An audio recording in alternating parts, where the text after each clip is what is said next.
Welcome to the One Year Bible, January 21. The Old Testament reading, Genesis chapter 42, verse 18, through chapter 43, verse 34. On the third day Joseph said to them, "I am a God-fearing man.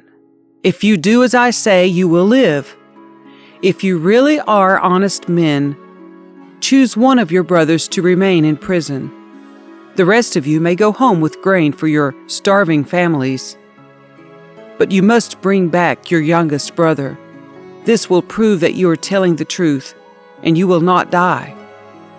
To this they agreed. Speaking among themselves, they said, "Clearly we are being punished because of what we did to Joseph long ago. We saw his anguish when he pleaded for his life, but we wouldn't listen. That's why we're in this trouble." "Didn't I tell you not to sin against the boy?" Reuben asked. "But you wouldn't listen, and now we have to answer for his blood." Of course, they didn't know that Joseph understood them, for he had been speaking to them through an interpreter. Now he turned away from them and began to weep. When he regained his composure, he spoke to them again. Then he chose Simeon from among them and had him tied up right before their eyes. Joseph then ordered his servants to fill the men's sacks with grain, but he also gave secret instructions to return each brother's payment at the top of his sack. He also gave them supplies for their journey home. So the brothers loaded their donkeys with the grain and headed for home. But when they stopped for the night and one of them opened his sack to get grain for his donkey, he found his money in the top of his sack. "Look!" he exclaimed to his brothers. "My money has been returned. It's here in my sack." Then their hearts sank. Trembling, they said to each other, "What has God done to us?" When the brothers came to their father Jacob in the land of Canaan, they told him everything that had happened to them. "The man who is governor of the land spoke very harshly to us," they told him. "He accused us of being spies, scouting the land. But we said, 'We are honest men, not spies. We are 12 brothers, sons of one father.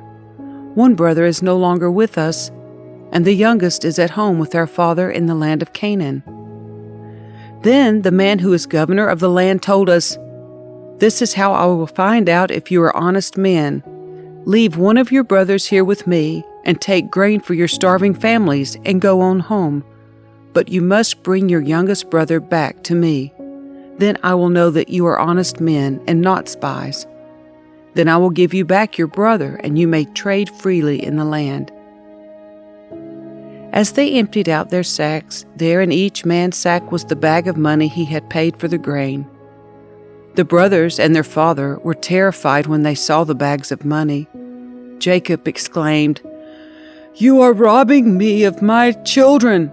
Joseph is gone, Simeon is gone, and now you want to take Benjamin too. Everything is going against me.' Then Reuben said to his father, 'You may kill my 2 sons if I don't bring Benjamin back to you. I'll be responsible for him, and I promise to bring him back.' But Jacob replied, 'My son will not go down with you. His brother Joseph is dead, and he is all I have left. If anything should happen to him on your journey, you would send this grieving white-haired man to his grave.'"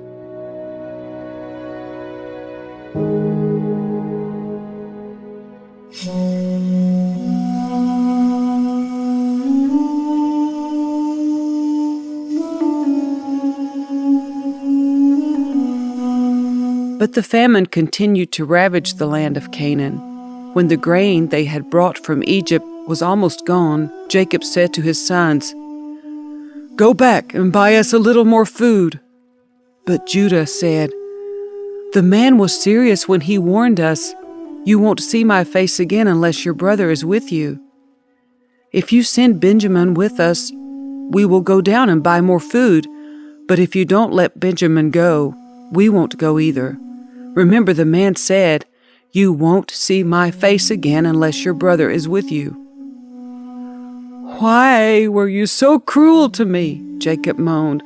"Why did you tell him you had another brother?"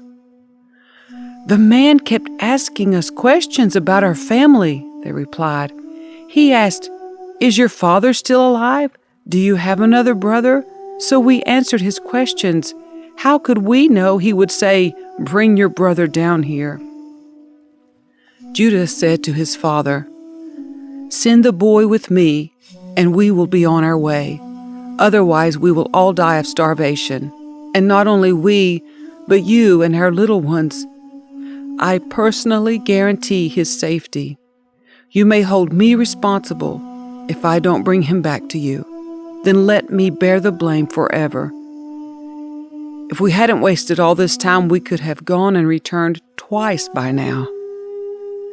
So their father Jacob finally said to them, "If it can't be avoided, then at least do this. Pack your bags with the best products of this land. Take them down to the man as gifts: balm, honey, gum, aromatic resin, pistachio nuts, and almonds. Also take double the money that was put back in your sacks, as it was probably someone's mistake. Then take your brother and go back to the man. May God Almighty give you mercy as you go before the man, so that he will release Simeon and let Benjamin return. But if I must lose my children, so be it." So the men packed Jacob's gifts and double the money and headed off with Benjamin. They finally arrived in Egypt and presented themselves to Joseph. When Joseph saw Benjamin with them, he said to the manager of his household, "These men will eat with me this noon. Take them inside the palace. Then go slaughter an animal and prepare a big feast." So the man did as Joseph told him and took them into Joseph's palace. The brothers were terrified when they saw that they were being taken into Joseph's house.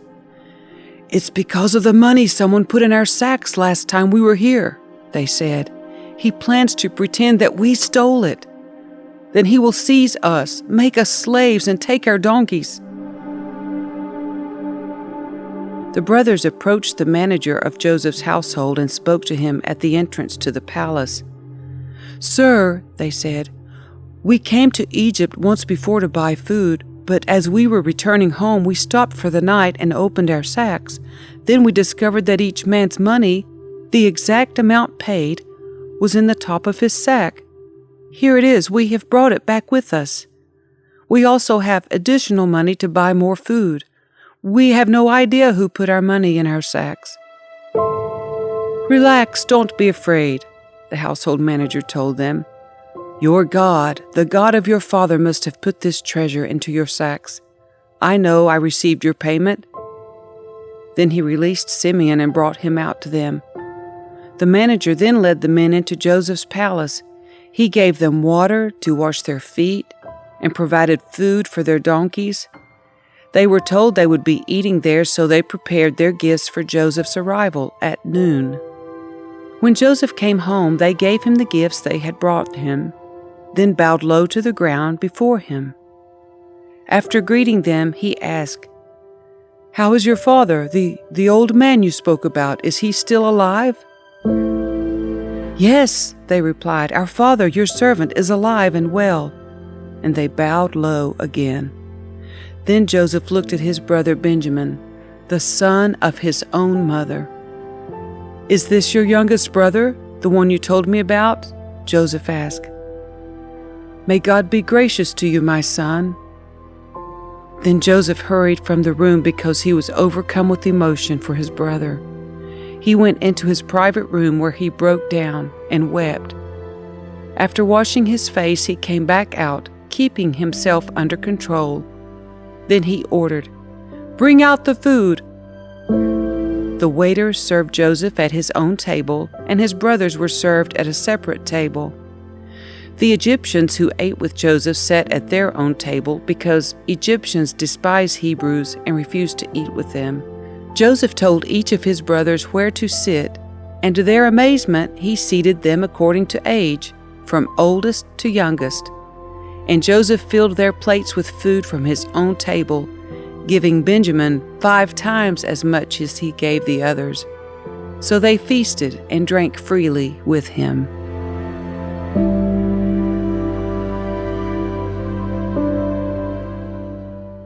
The New Testament reading, Matthew chapter 13, verse 47 through chapter 14, verse 12. Again, the kingdom of heaven is like a fishing net that was thrown into the water and caught fish of every kind. When the net was full, they dragged it up onto the shore, sat down, and sorted the good fish into crates, but threw the bad ones away. That is the way it will be at the end of the world. The angels will come and separate the wicked people from the righteous, throwing the wicked into the fiery furnace, where there will be weeping and gnashing of teeth. Do you understand all these things? Yes, they said, we do.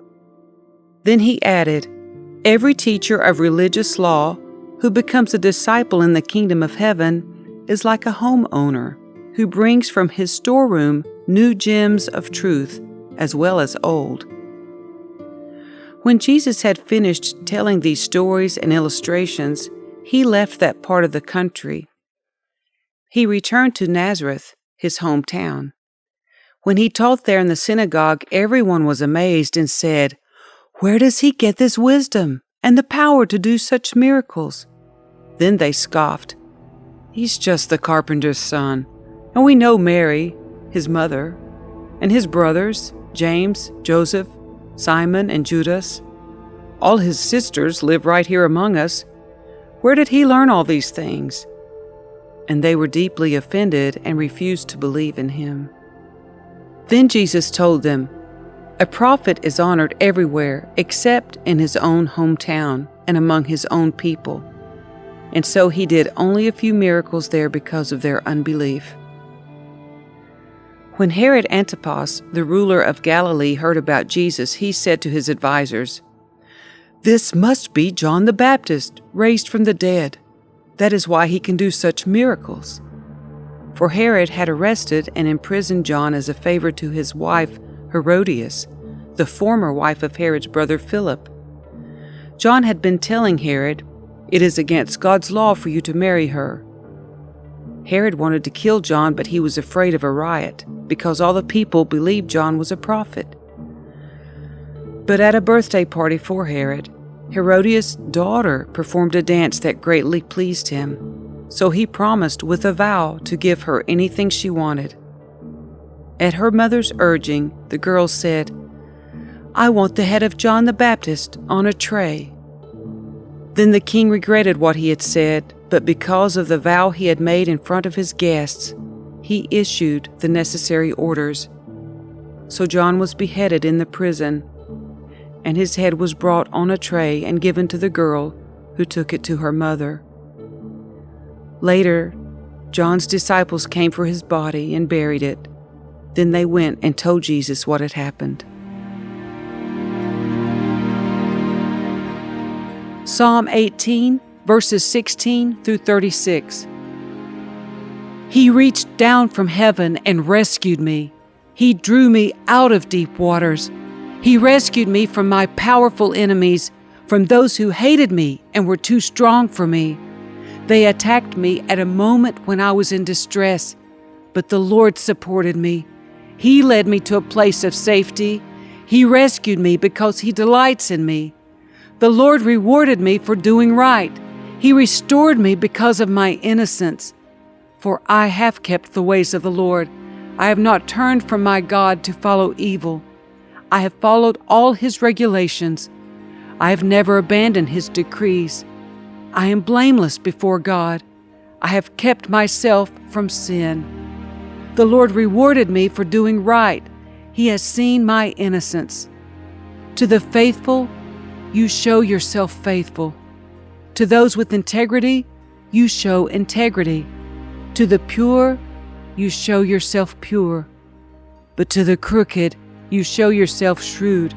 You rescue the humble, but you humiliate the proud. You light a lamp for me. The Lord my God lights up my darkness. In your strength, I can crush an army. With my God, I can scale any wall. God's way is perfect. All the Lord's promises prove true. He is a shield for all who look to him for protection. For who is God except the Lord? Who but our God is a solid rock? God arms me with strength, and he makes my way perfect. He makes me as sure-footed as a deer, enabling me to stand on mountain heights. He trains my hands for battle. He strengthens my arm to draw a bronze bow. You have given me your shield of victory. Your right hand supports me. Your help has made me great. You have made a wide path for my feet to keep them from slipping.